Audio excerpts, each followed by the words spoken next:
The reason why we're in this disengagement crisis is because we've expected people to care for so long without doing the work to ensure they feel cared for first.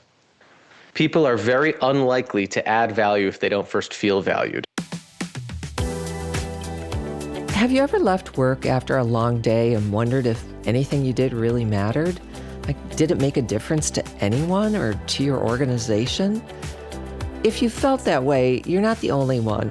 And my guest today says that helping people understand that they matter is one of the biggest ways leaders can overcome employee disengagement and lagging productivity. Welcome to Work Better, the Steelcase podcast where we think about work and ways to make it better. I'm your host, Chris Congdon, and my guest today is Zach Mercurio, who is a researcher and advisor on purposeful leadership and meaningful work. And he's the author of the new book, The Power of Mattering: How Leaders Can Create a Culture of Significance. And I learned so much from Zach that we didn't want you to miss any of it. So we're actually bringing you this conversation in a two-part series. So Zach says that mattering is the experience of feeling significant to those around us because we're adding value. And that's different from belonging or feeling included. And while some people might feel like it's a soft skill, Zach argues that it really helps achieve some solid business results when people feel like they matter. Creating a culture of mattering is no small matter. So enjoy part one of this conversation. Zach Mercurio, welcome to Work Better. Thanks, Chris. Glad to be here. Zach, you've written a book about mattering, and I think that it is so interesting that you've chosen that word matter. And I'd like to start out by defining what's different between mattering and some of the other kinds of things that we talk about with like belonging or inclusion or purpose. Like, why does mattering matter? To matter is to be significant to another person. Okay. And, first and foremost, it's a survival instinct. So when you were born, one of the first things you did, scientists find, is you actually rasped your hands out in a hugging motion. It's called our grasp reflex, to find someone to matter to. None of us would be here listening to this conversation if at some point we hadn't mattered enough to someone else to keep us alive. Right. So first and foremost, it's an instinct to feel significant, and it turns into a need to feel seen, heard, valued, and needed by those around us as we grow up and we go to work. And it's different from belonging or, inclusion, which we've heard a lot about, in that belonging is feeling welcomed and accepted and connected to a group. Belonging is like being picked for the team. Sure. Inclusion is being able and invited to take an active role in that group. It's being asked to play in the game. But mattering is feeling significant to individuals in that group. It's feeling that the team wouldn't be complete without you. And why it matters is that mattering is created through interactions. It's created interpersonally. And why that matters now is that when we look at data on the experience of work, despite all the programs and initiatives we've thrown at things like disengagement or mental health issues in work or loneliness, we still see persistent rising levels of disengagement, persistent rising levels of loneliness. And when you look at that data, what you find is that what's happening is people in everyday interactions are feeling more unseen, unheard, unvalued than ever, which is driving this visceral reaction to having a need not met, which are things like quiet quitting or acts of desperation. Yeah, I want to unpack that even more because I think you're making a really important distinction. And you're right. Like, it feels like every day there's something about how disengaged people are, or again, loneliness, other well-being issues that they almost feel insurmountable in some ways. And so this distinction between these kind of other things and this idea of like mattering, I think is a really important one. And one of the things I wondered about, when I first looked at your book, Zach, was, gosh, in a lot of businesses, human beings are a resource. You need to apply people as a resource to a project or to a problem that you're trying to solve. But like, why do businesses care if people feel like they matter? Why should they be?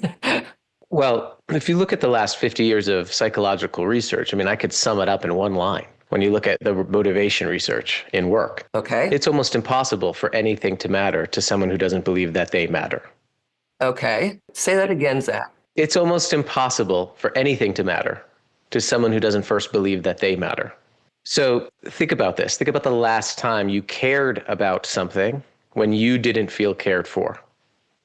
Think about the last time you were committed to something that you didn't know why it mattered to someone else, right? Mattering is this primal need that's not only comes first as human beings, but it comes first when you think about all of the lagging indicators we say we want. So things like performance, Right. productivity, Yes. engagement. These are all lagging indicators. They're all lagging indicators of human energy. And so if you're an organization, if you're a leader, and you want people to be more productive, but you're not creating an environment that regenerates the energy for them to be productive, that's where we get into this perpetual frustration, this perpetual disengagement. I really believe that the reason why we are in this quote unquote disengagement crisis, which I don't think it's that, I think it's a mattering deficit. But the reason why we're in this disengagement crisis is because we've expected people to care for so long without doing the work to ensure they feel cared for first. People are very unlikely to add value if they don't first feel valued. And this is where businesses have gotten this wrong. A lot of times we've thought about since the Industrial Revolution that people should be valued once they add value. But psychologically, it's actually the opposite. We need to feel valued to add value.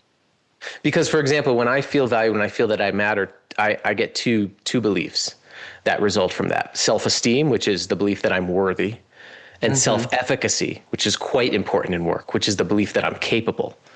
And when people feel that they matter to someone else, they feel more worthy, they feel more capable, so they have the confidence to go out and create, innovate, experiment, take risks, perform, because they know that someone has their back. They know that they have a secure base. They know that they already matter.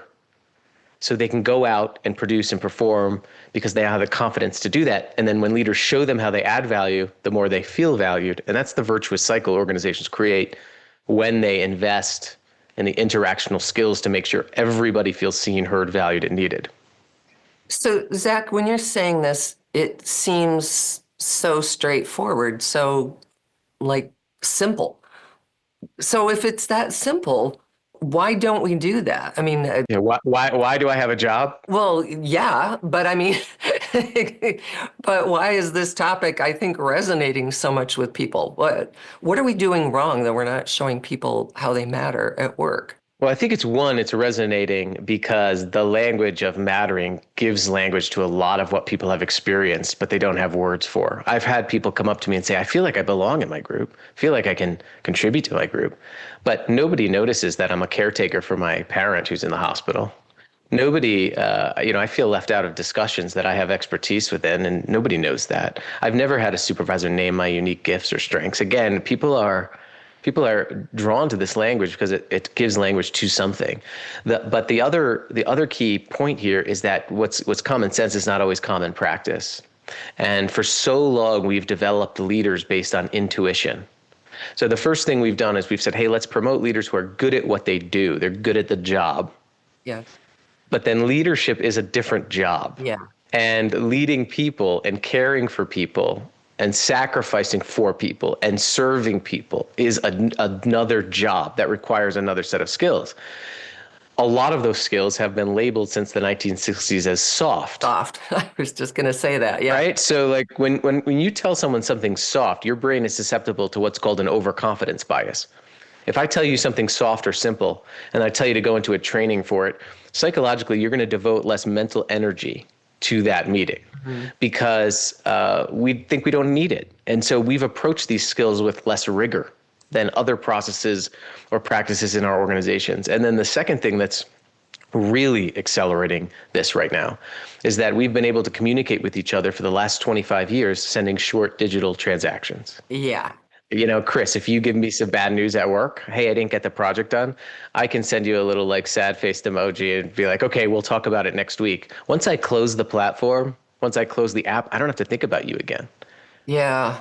So let's pause a minute because there's two really important things there that I want to go back to. I mean, the skill set that you need to be an effective leader to be able to make people feel like they matter. Like when you talked about that, I thought, yeah, I remember when I did my MBA, like the classes that I took were, it was about project management, it was about financial management. They were skills that I would have used the term kind of hard skills. I think I had one class that was about management in general, but nobody talked about mattering.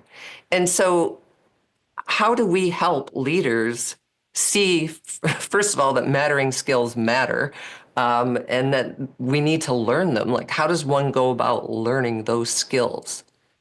Well, I think, it goes back to that second point is that we used to learn these skills via social learning. So in situations where we were able to show compassion, show understanding, for example, if I wasn't able to have an out and send you that sad faced emoji or thumbs down emoji and say, we'll talk about it next week, I would have had to sit there in the discomfort, seek understanding of the many possible reasons you didn't finish that project, potentially offer you compassion or offer you support. And the less we use a skill, the less proficient we get at it. And one of the things that's happening in education isn't filling the gap. So less than 2% of the world's population, researchers estimate, now get any formal education on how to listen well, for example. So if you're an organization right now, if you're a leader, you can bet that you are probably underskilled at seeing, hearing, and valuing other people. Yeah. And your people are probably underskilled, but that's also hopeful, I think. I think it's also hopeful and empowering because one of the things that we've done is we've tried to name what these skills are. So we've asked thousands of people, when you feel that you're significant at work, when you feel that you and what you do matters, what is your leader doing? And if I asked the audience rhetorically that question right now, I'm guessing not many of you are thinking when they gave you your direct deposit or a pay increase or employee of the month or a big action or a promotion.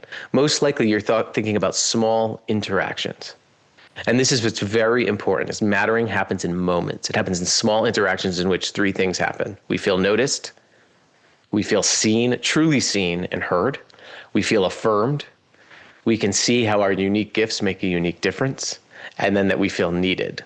We feel indispensable and that we and what we're doing are indisposable to some bigger outcome. And those are the three things that came about time after time. So by naming them, we can start to invest in them. And that was our goal. I had the same question that you had 5 years ago. Well, how do we start this? Where have we gone wrong? And one of the problems that we realized is that we just couldn't name them. We couldn't categorize the skills to show people how they matter. But noticing people, affirming them, and showing them how they're needed are three things that came up that were the architecture of a moment of mattering. So let's break those down even further, because I think this is a good learning opportunity for all of us. What does noticing look like? Now, even as I ask that, it sounds like kind of a dumb question, but really, what do you mean? Yeah, so let's unpack the difference between knowing a person and noticing them.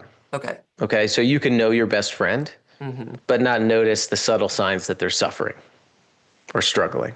You can know your team members very well, but not notice subtle signs that they may not be more interested in that project or that task group that they used to get excited about. Noticing is attuning yourself to the details, ebbs and flows of someone's life and their voice, what they share with you, and showing them, giving them an action to show them that they're thought about. And it's a deliberate skill. And to notice people, we have to have the data to notice them. So we actually have to gather the details of their lives. One way to do that, for example, is to ask better questions. And this is one of the skills that we find that leaders who do this well, they tend to ask really good questions instead of, how are you? How are you doing today? How was your shift? Or this is my favorite, when I've observed meetings, a leader will start, how's everybody doing? Good? I mean, could you imagine, Chris, if you were not good? Would you be like, not me? Or I hope you're doing well. A lot of times our one-on-ones, our meetings, our interactions all start the same way because we've gone through these routines. Yeah. But just asking a question that people can actually answer is very powerful. Like, what has your attention today? So make sure it's clear. What's been the most meaningful to you today?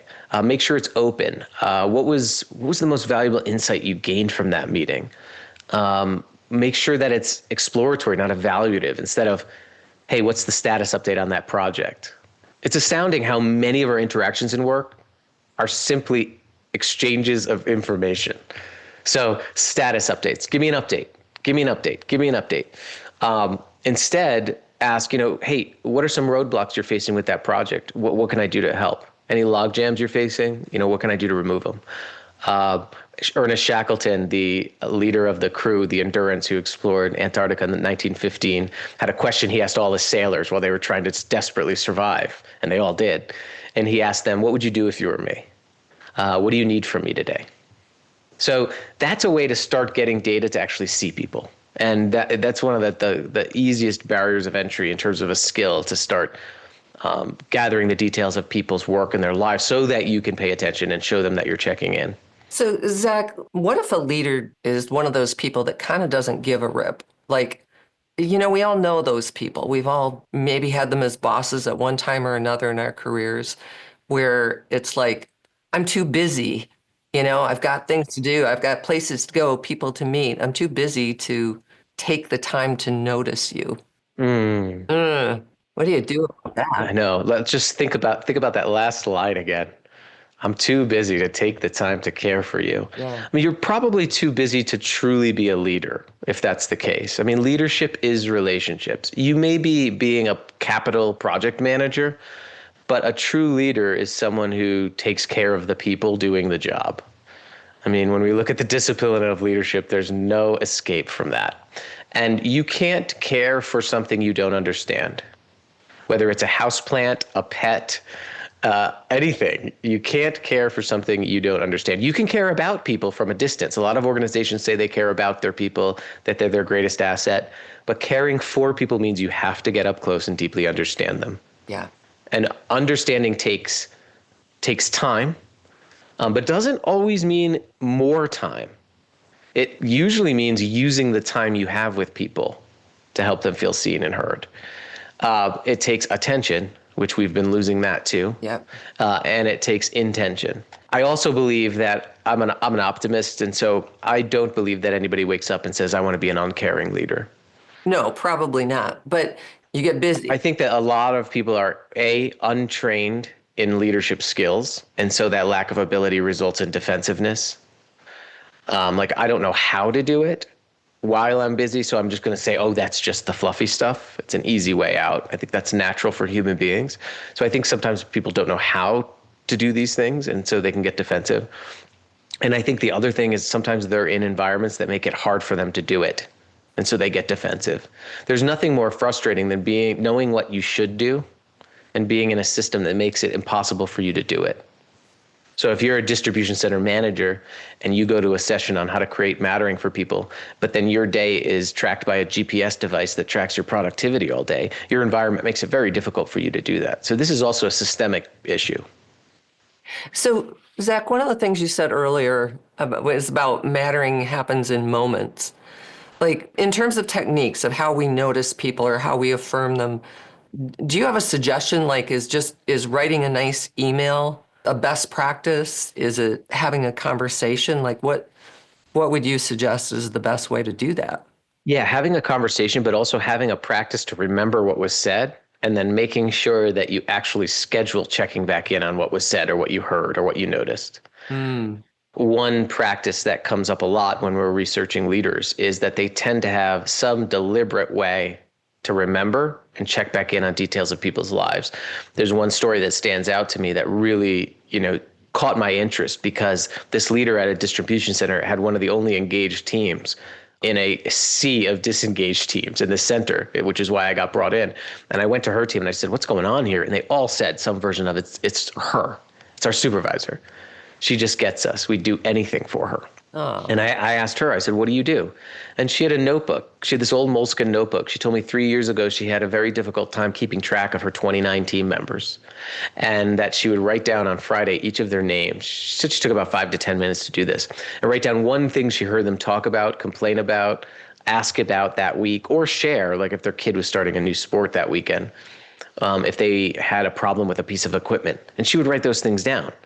And then on Monday morning, she goes, to get myself in the right headspace, I would look at that list and I scheduled just in my mind and on my calendar a 3-minute check-in. And I would go to each of my employees and I said, hey, I remember last week that piece of equipment broke for you. Did we ever get that fixed? And she said, she told me, she looked at me, she goes, Zach, there's magic in being remembered. And what I love about that is that it was so simple.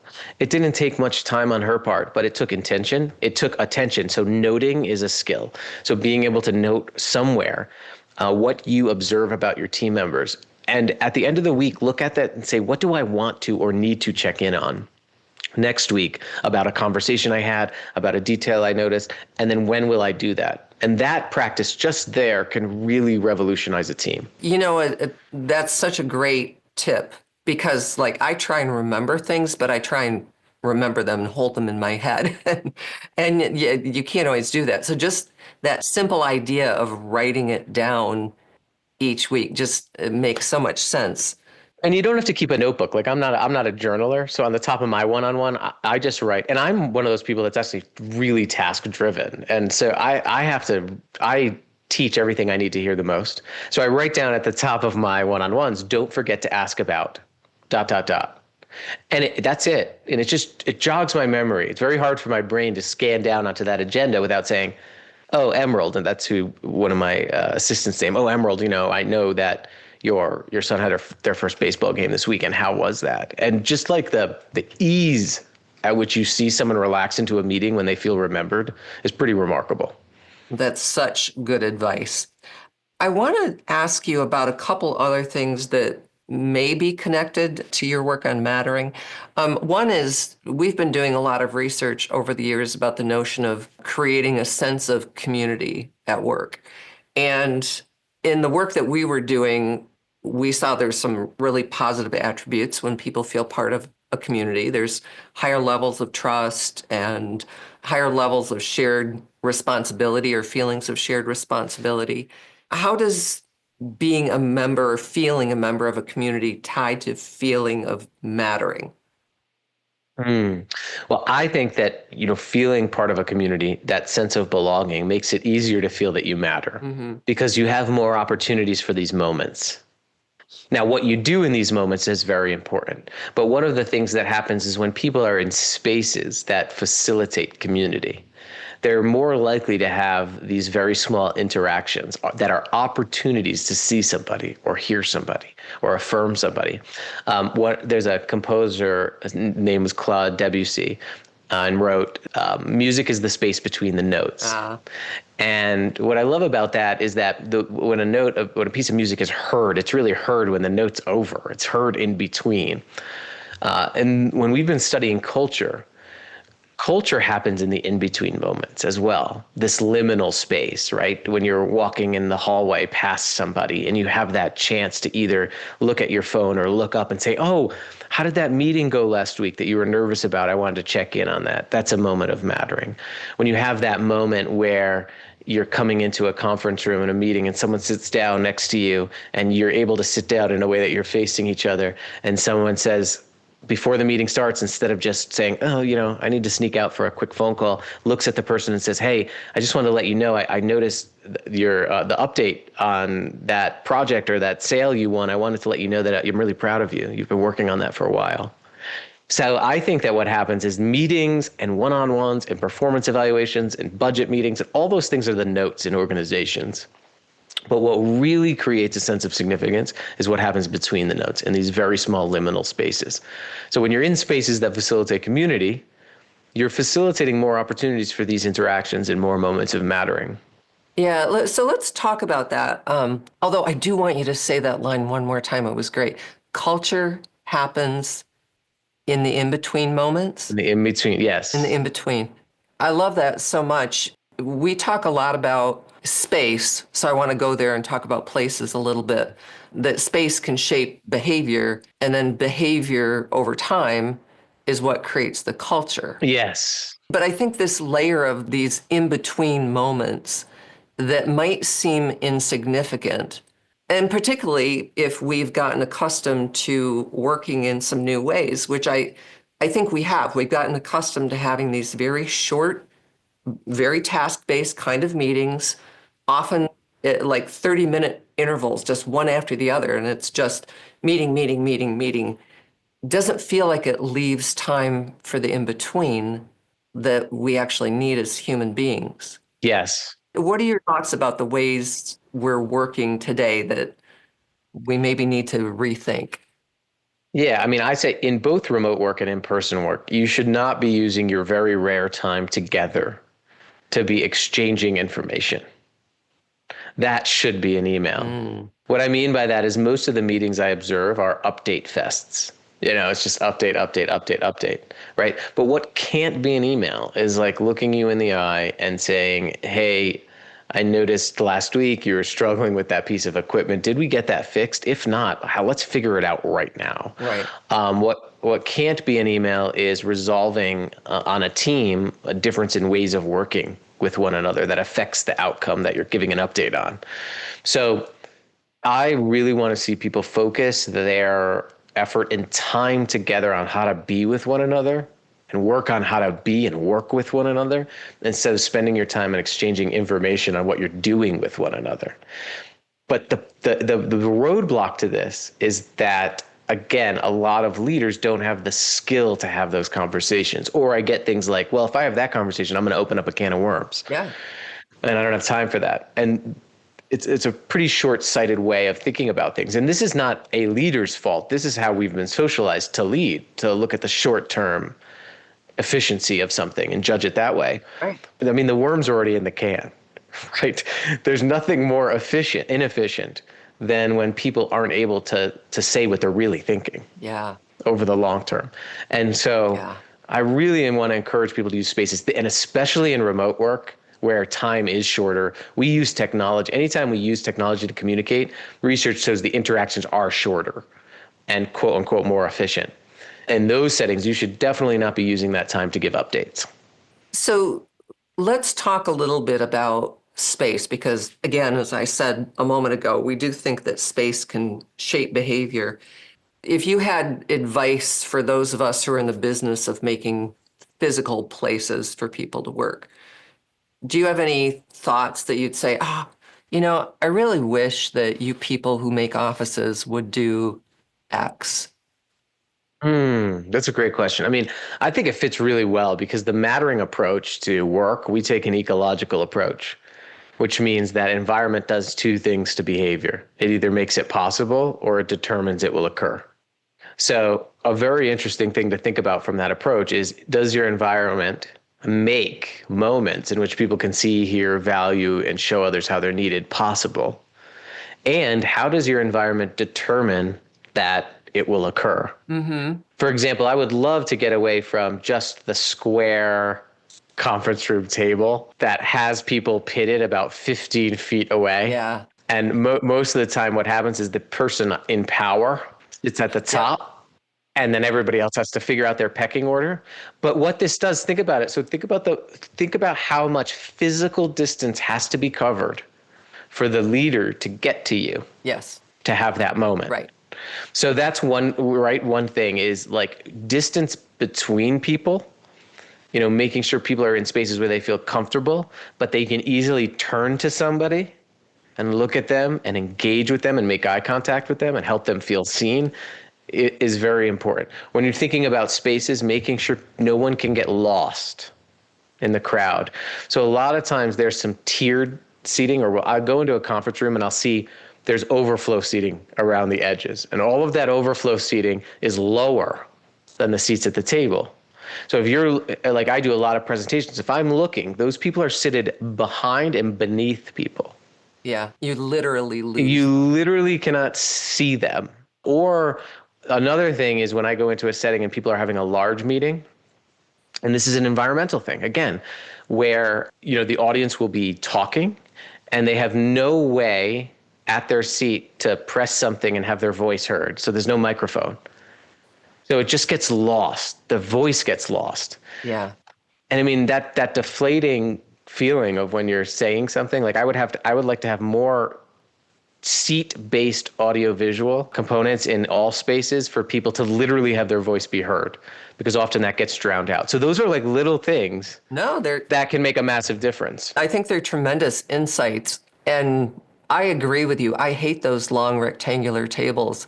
And I know that they can be beautiful sometimes, and they can fit into an environment. But I'm with you. Like I actually much prefer, spaces where the shapes are more rounded, where you can make eye contact, where you are physically seen, and your proximity is close enough to where you actually can hear each other. And it sounds little, but it just makes such a huge difference. Can I add one point? Absolutely. We're talking about the 20% of people that actually have an office. Yeah. And my research started with the 80% of people who are out in the service work, wage earning sector, doing the work that keeps all of these office spaces running. Yes. And one of the things that I noticed is my initial research studies was with a group of janitors, cleaners, on how they come to experience meaningfulness in their work. And their break room was this mashed together cold metal chairs, and literally it was a closet with no window, and it just said custodial on it. What I would love to see happen in our world of work is to create spaces that dignify the people in the spaces doing that work. I mean, I want to see a manufacturing facility create a beautiful break space for a frontline wage earning worker who feels good about themselves. I want to see the organization that's removing the custodial closet and inviting them to the same level as the quote unquote knowledge workers and having them have a glass office. Because when we do that, that's really so central to this experience of mattering. It goes up and down the organization. And I think that it's so important that, our best practices should be what we do for the most of our employees, which is usually at the bottom of that organizational chart. And so I would love to see organizations invest more there. I could not agree with you more. And we're already advantaged that we have an office to come to for those of us in those kinds of jobs. But I think you're absolutely right. In so many sectors of the economy, what are other ways that we could demonstrate that people matter? Your point is very well made. I do think we're seeing more manufacturing organizations reaching out to us, which is great, wanting to think about the very things that you're talking about, like how can you create a better cafe, a better place for meetings to happen that feels more human. So I think it's a brilliant idea. There's so many things that I want to talk about with you today, Zach. It's like there's just not even enough time to get to it all. So I just want to thank you so much for being with us for this time. And I really want to suggest to everybody that this might be one episode that you want to bookmark and play it again, because Zach said so many things that I just thought were really powerful, and they're worth writing down and listening to again. So, Zach, thanks so much for spending time with us today on Work Better. Thank you, Chris. I enjoyed it. People who feel a sense of community at work are more likely to be highly engaged, more productive, and report greater well-being.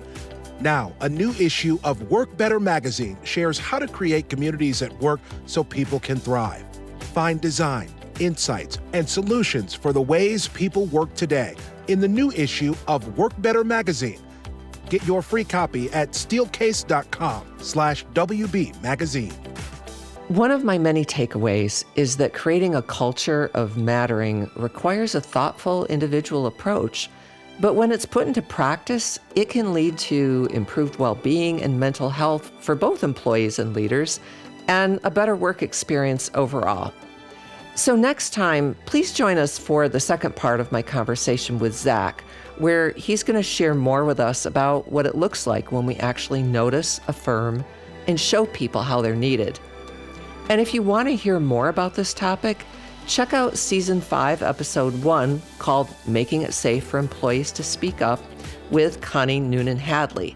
Connie has some really compelling ideas about how leaders can help employees feel safe and provides insights into creating a culture of psychological safety. I just think this conversation about mattering is so important. Would you consider sharing this episode with a friend or a colleague? And please follow us and visit us at steelcase.com/research to sign up for our weekly newsletter on workplace research, insights, and design ideas delivered right to your inbox. Thanks again for being here, and we hope your day at work tomorrow is just a little bit better. Thanks to everyone who helps make Work Better podcast possible, including our producers Rebecca Charbauski, Stav Kontis, Chiara Licari, Brandon Lacic, and Katie Pace. Creative direction is by Erin Ellison. Editing and sound mixing is by Soundpost Studios. Technical support comes from Mark Caswell, Sean McManaman, and Jose Jimenez. Digital publishing is by Areli, Arellano, and Jordan Marks.